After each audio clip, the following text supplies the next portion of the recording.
You can tell from the canvases behind me, I am in an artist studio. We often want to think, what will the art be in the future? And one of the institutions that attempts to present this question and give you some kind of basis is the Whitney. And right now, the Whitney is holding its biennial, which is entitled Quiet as It's Kept. I'm outside the Whitney Museum, and it's time for the biennial, the Whitney Biennial. They had one, I don't know, in 2020, they may have actually canceled the biennial. So now this is the first biennial they've had in a while. And I'll tell you something. Is it art? I don't know, but it certainly gets you to think about what is art, and therefore it's kind of meta art. Now we're going to go inside, we're going to see some of the stuff, and we're going to see a few of the pieces that I found particularly intriguing. One of which I thought was so funny. If I had the money and the space, it'd have to be a lot of money, I would purchase it just so I could look at it every day and laugh. But I'm not going to tell you which one. So let's go and see the Whitney Biennial. They have a very interesting collection of art and artists. And it takes up the whole space, and some of it, it's all very different. It's very eclectic, and you'll see all sorts of things. But of all the art that I saw at the Whitney Biennial, 3 pieces caught my eye. The first one was a stack of papers that was a healthcare form, a HIPAA healthcare form, and they just put it in the middle of the floor.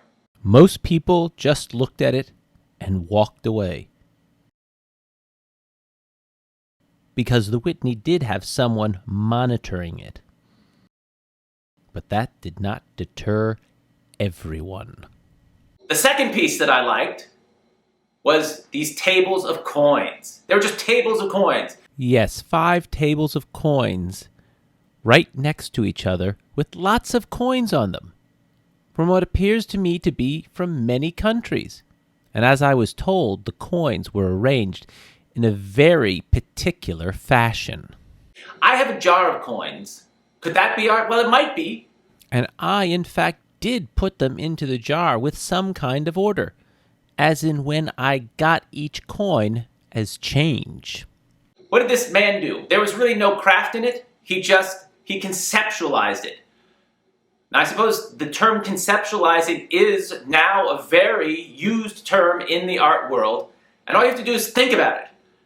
And then, if you create it, produce it, I don't know, give it form, all I'd have to do with my jar of coins is just shake them onto a table.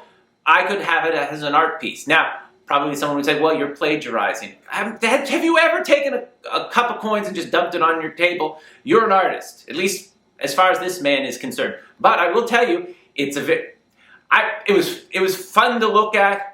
It was fun to watch people looking at it, and it was fun to hear the stories about what the guard said people did. Because there's a guard there, because they are concerned a number of issues. With all the people walking around the coin tables, the Whitney is concerned that people might move the coins around, take some of the coins. But their biggest fear is that people would try to put their own coins on the table, and therefore into the exhibit and its biennial. They were fearful of renegade artists. I mean, I have a lot of pennies. I'd like to get rid of them. And putting them in an art exhibit sure beats a coin star machine. And the third piece that I really enjoyed was this giant version of the drinking bird. You know that little bird that has a head and then has a kind of a test tube thing and bobs back and forth into a cup of water, and you look at it because people just kind of like to look at things like that. Someone made a life-size version of this drinking bird, and I couldn't get enough of it. Honestly, if I had enough money and space, I would buy this bird. It tickled me. Every time I think of it now, I laugh. When I looked at it, I laughed. I don't know if it's art, but it's fun. And maybe fun is enough to make it art. Who knows? I'm going to laugh a little more tonight. Thank you, Whitney Biennial, for having a sense of humor about the art world. I don't know if you had a sense of humor, but I had one about what you did. And isn't that all that matters? The Whitney Biennial. You'll have a laugh. Thank you kindly.